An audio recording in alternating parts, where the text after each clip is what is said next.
Hey everybody, Armand here, Chi Skills. Welcome to our podcast. Today we're talking about spirituality and spiritual development and how to make it practical. We're going to talk about the spirit. It's going to be interesting. Yeah. Spirituality means a lot of things to a lot of different people, I guess, depending on where you come from, right? So, Absolutely. And using the word spirit, especially when teaching, sometimes, can get some reactions like, okay, I thought this was about health and about, and chi. Exercises, But now we're going to talk about spirit. Okay, so how to make that practical. But let's talk about that a little bit, right? Because, we all also have our own experiences, with spirituality and how this word comes in your life. And so Didi, spirituality, what does that mean? I mean, now you know for yourself, but how was that when you grew up, or how did you? Yeah, I think for me, spirituality was something that was not really I didn't really have an experience with it so much. It was not something that there was a lot of focus on when I grew up. And you mean in your upbringing, or from my parents? I mean, I think to give it a little bit more concept, when I grew up, it was 80s, and my parents kind of, they got a concept from spirituality from church when they grew up. But in those days, you saw a lot of people going out of the church in Holland. And that with that movement, you saw that people were kind of, lost is a big word, but kind of going away from what they were used to. Yeah. And I mean, it was not that my parents went away from religion, but they went away from church. Yeah. And so with all the rituals around it, that there was kind of like a separation. A separation. Me growing up in that situation was like, I needed to find my own path in that, because I had no... there was not a framework around you per se, exactly. right? Which I think in Dutch culture was pretty normal, that there was like a framework that sort of supported your spiritual development, whatever that meant, right? Yeah. But I think for my grandfather, it was much easier to say, okay, the Bible, the church gave him a framework of how life was to be lived, and how it worked. You went to heaven and all these kind of concepts that were there, and he didn't have to really think about that. And for me, it was interesting going from an upbringing like that into Thailand for a year. Wow. Yeah. And going into a very Buddhist country and going into... we went to the temple so many times, all the time, for all these rituals. There was a lot of Buddhist rituals also in school. I went to funerals, to weddings while I was living there, and it was such part of their culture. I was 16 at the time, so I was still very young. It's an interesting age to be in, to have that experience, right?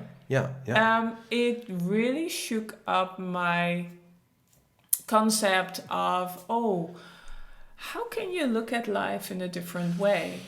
Yeah, beautiful. So that really shook it up. These formative years that you're in, right? I mean, you're still young, but you're not like that. You're sort of like transitioning into an adult.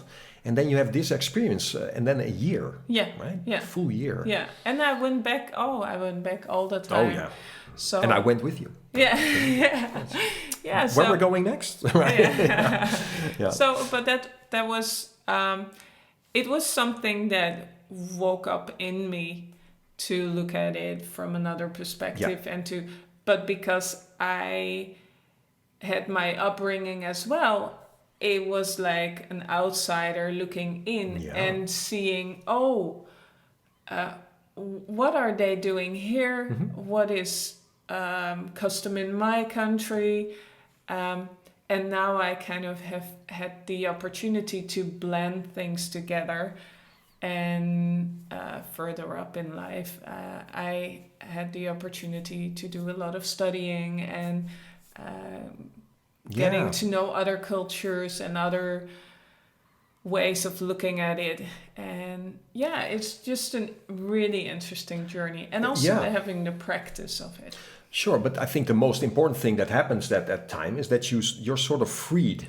Yeah. Right? Because you have these two extremes and you have the experience of them, and you're sort of free to walk your own path. Yeah. Right? You're not pushed in a certain direction, or well, pushed is the wrong word, but you're not, if your parents would have chosen to remain in that you probably wouldn't have had made the move to go to Thailand at all. Right? I'm not gonna say could have, but I'm just saying it's like the most important thing is that you sort of realize, hey, I'm a free person. Yeah. I'm a free somebody who can walk her path in the way she sort of chooses to do so within. I mean, of course, there's conditioning. Of course, we have all these things. Absolutely. You have to work through, but you're sort of freed. Yeah. I cannot find a better word for it, but you're sort of free to walk a path. Yeah, absolutely. And I think, but I had the opportunity to have different ways of looking at it. Yeah. And to kind of, that's something, I don't know, maybe it's my way of looking at the world, is to always look for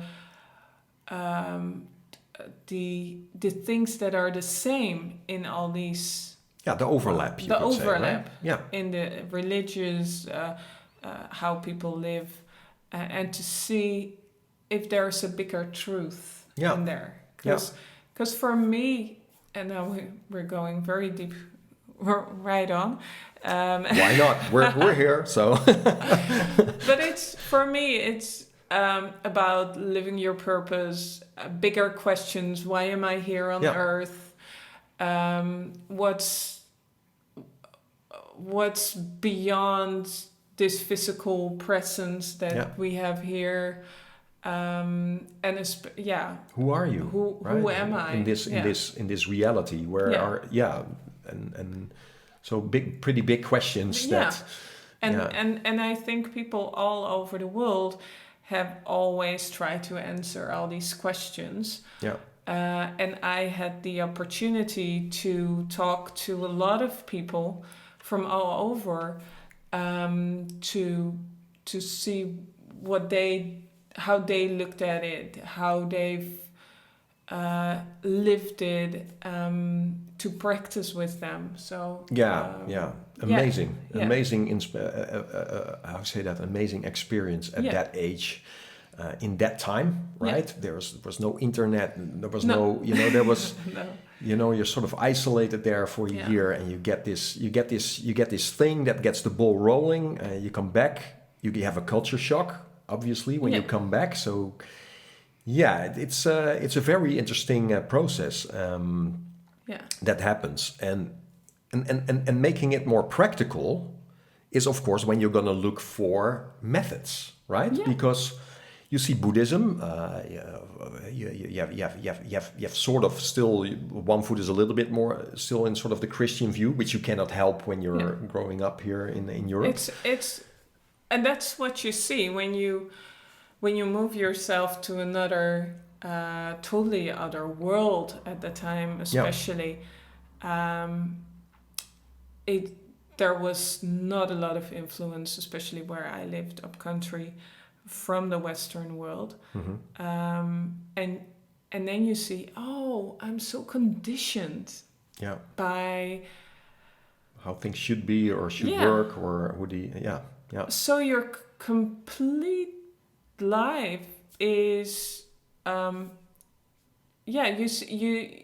they have different views on all different things, and just... So the rock's your foundation, I guess. It's like, wow. We can actually have another view on that. Yeah. The things that you consider truth as a bigger truth, they have a different view on that. Yeah. And you're like, now everything is kind of... It's sort of everything sort of shaky a little bit. It's like, anything can happen now. Yeah, and then if you look at all these, you have Buddhism, you have Christianity, you have these religion, Taoism. We've got, we train hermetics as well. Yeah. A lot of these, of course, have become religions, which they might have not been when they started, right? They were more like a training. There were a philosophy. They were about reaching a higher purpose, I guess. If you look at the overlap that you were just talking about a little bit earlier, right, in the podcast, we're looking at what's interesting is the overlap between all these things. And we see then spiritual development. Yeah. But it can become very foggy in what that actually means, right? Yeah. So what is the spirit? So when I encountered Hermetics, after quite a search already, right, in the internal arts, and I was doing internal training already for about 10 years, I guess, or maybe even 11, where you start touching upon things. Of course, you've got experiences, right? There's this magic word again. Now, this teacher breaks it down to something very, very practical. He's like, no, what we're starting with in our practice is creating a separation between an observer and something that we observe in the training, right? So the first practice is, it's like, okay, observe your thoughts. Now we get a separation. Yeah. And that's very interesting because you start observing your thoughts from a little distance, and then soon thoughts start dropping away, and now you're sort of confronted with the observer, which is the spirit. Yeah. And now it becomes very practical. You're like, now I have the experience of it. So I've been reading about it. I've been reading countless forums, books and things about spirit, but now I get a connection with my spirit. Yeah. And now the ball starts really rolling, right? So in this whole Qigong process, the observer is immediately there, right? We start observing our physical body. We start observing our energy. We're starting observing our thoughts. We're starting to observe and not touch, observe, not touch, observe, not touch. And now we're getting into spirit realm. And when we start teaching this stuff, right, it helps because people, if they come in, they all have their same stories around this, right? And might even have a little bit of, hesitations around it. It's like, because there can also be a lot of woo-hoo, about these things as well. Well, I think what happened, and I went with you through that training, is that I had all these different views, which is beautiful because I already had kind of a separation. Yeah. And I there was not one thing that I looked at as this is my eternal truth. Wow. Yeah. So I had the openness to look at it from a little bit of distance. But then what came in was a step-by-step experience. Yeah. It became an experience instead of something, a concept that was only there in my mind. Which could be like a second hand, third hand, fourth hand, 1,000 hand concept that you just sort of, it's like, okay, this is what it is, but it's an experience. Exactly. And once you have the experience, what happens? The spirit opens. The spirit, is like awakened, you could say, where it was sort of clouded. It was sort of, it was so. I mean, your thoughts, your whole concept about what your conditioning, etc., is sort of fogging this state. It's too close on it, you could say, right? It's like, but when we start separating, that sort of just it just falls away. It's just sort of, oh wow, and now this experience is there. Now the ball is rolling. Yeah. Now the ball is rolling. Exactly. Yeah. And then and we've talked about this in so many podcasts before, but then when you experience yourself as energy, being energy, and when you get connected with yourself in a different way, in a higher way, it's as if those questions are answered immediately, but not in a way that you've expected to. It's not something your brain can do. Your brain cannot even comprehend it. Yeah. Right? Yeah. Because it's just beyond it. Yeah. It's an inner knowing that comes through. It can only come through when you practice, when you go through this system step by step. And then, there is this, and then the universal truth that what combines all these, religions or ways of life come together, and you see, this is the overlap between all of them. And now I understand. Yeah. And I mean, I'm only scratching the surface in my process, or that's how I feel. But there is this connectedness towards it. That now I feel like okay, and this is now the path opens. Yeah. So if we teach this stuff, if I have a student, it's like you have to get them in this observing state. So we observe the mental body, of course we observe the physical body, we start observing ourselves, but I also give them the assignment, right? to make sure that they're training this observing state constantly, right? Make that normal in their lives. So then everything that happens is sort of okay. Yeah. They might observe as like, okay, I'm in this situation. I observe my reactivity on the situation. I observe this emotion coming up. But it's like you're walking next to yourself, right? Beside yourself. There's someone observing you constantly, and everything that happens is okay. But you do it from an observing state. If you feel that you're touching, pretty soon you will be like, I can separate again. With touching, I mean you're sort of losing your observing state, which of course happens every now and then, or sometimes often. But practicing this separation time and time again is the spiritual development, right? Because you come more and more in an observing state in your life. Yeah. And then everything is fine. There's no judgment anymore. Everything can happen. We're not trying to control anything, except we're going from this observing state.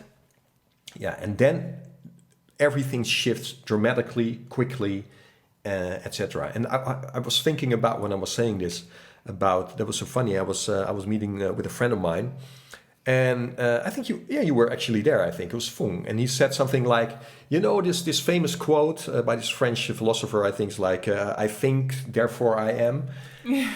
And he's like, well, that's just not true, because he said to I think he's an acupuncturist, and he said to one of his clients, like, well, that's just not true, because you can observe your thoughts. So how can then so you're not your thoughts. There's also someone who can observe it in you, right? So, and there's more truth in that than anything that you think. So, and sometimes, that was funny, because, sometimes you don't believe your own thoughts. Yeah. It just observe them and then see. Yeah, of course, right? I mean, and we don't. I mean, the thinking is not always bad. It's there to help you out. Sure, it's a tool. But sometimes it can be very annoying. And sometimes it works very, very, very against you. Yeah. So you have to, it tries to protect you, I guess, right? So, but coming from an observing state, you can recognize, I am not this thought. Yeah. It's just a thought. Yeah. But I am this observer. Yeah. Right? And that's the practical side of it. Yeah. And this goes beyond, and what most people have concepts about this thing. It makes it so much simpler. Yeah. And an experience where a lot of people are like, well, there's no woo around this at all, right? This is just this is who I am. Yeah, I think when you have the experience of energy, when you have the experience of going within yourself, if you do your mindfulness, get this distance and observe yourself, then there is so much more that you can grasp than when you're locked in yourself, when there is a very when you're in this state of contraction. Yeah, sure. And this is what we're talking about all the time. You want to go from this contraction, from stagnation to flow and expansion.